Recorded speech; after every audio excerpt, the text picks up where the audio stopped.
Where are the testimonies that the power of the kingdom is literally influencing people's lives? And that's when it gets a little bit tricky because there's not a whole lot of stories. God has made it clear that we are His preferred agents of change to the world through the Holy Spirit.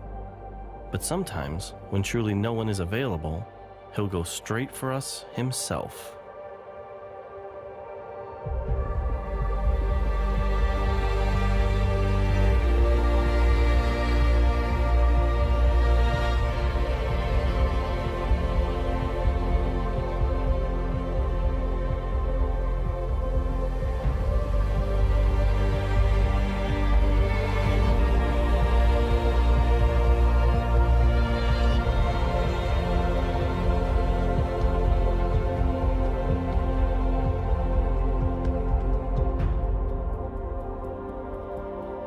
This is Ali, and he met Jesus while hanging out at Mecca.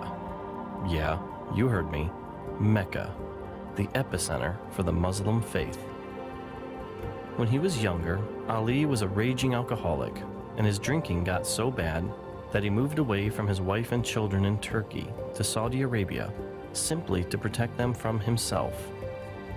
While there, some Muslim friends of his talked him into going on Hajj to Mecca, the great pilgrimage to the holiest place in Islam.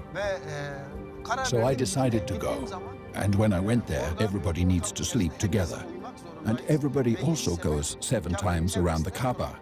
And they were also going to do the namaz. And there I said, well, maybe something good will come of it. And I did the namaz, the ritual prayers also.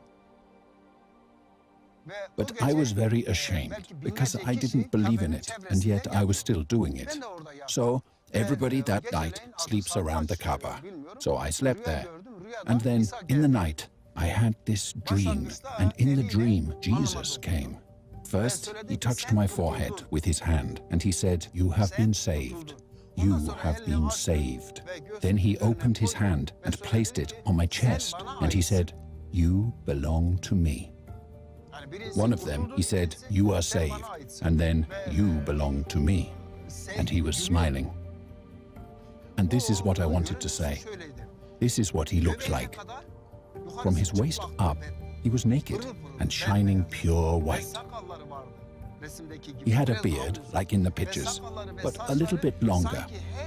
His hair and his beard, it was as if every hair was electrified light, shining from every hair. That's how handsome he was. And when he smiled, his teeth were shining white. And I was amazed at the way he stood there. And the lower part of him was like a cloud of melted iron. And in that cloud, he was taken up. And then a voice from here started to talk. And it was really moving around, in the same way that your mouth moves around when you talk. This voice started from right here. That's how it felt to me. So I woke up my friend, and I said to my friend, "Hey, look, do you hear that voice?" He said, "No." I said, "But I've had this dream. I saw Jesus." He said, "You ate too much food last night. You've gotten sick. Go back to sleep. What business does Jesus have in Muhammad's capital?"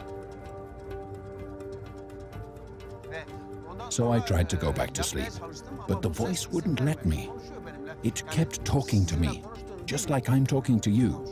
And when it was morning time, the friends came over to me, and they said, "Let's continue on the pilgrimage." And the voice was saying, "No, you're not going to go." It wouldn't let me. And the voice was saying to me, "Go and collect all your stuff and go back to your country. Look for your friends and find them."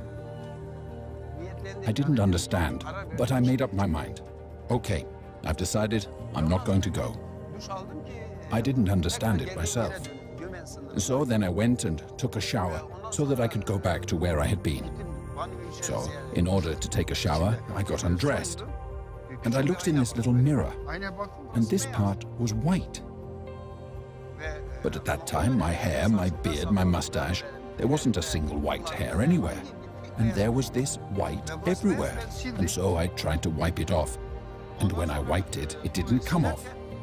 I wiped it with water and soap, and it still didn't go away. And this voice said to me, I'm going to show you even more things than this. And then, since I knew it was Jesus, right there in the bathroom, I got down on my knees, because the only thing I knew to worship was to go down on my knees. So I got on my knees, and I said, yes, Jesus, whatever you say, I'm gonna do it. It's been years since this encounter, and his hair is beginning to gray, but to this day, his chest hair is still white where Jesus touched him in his dream.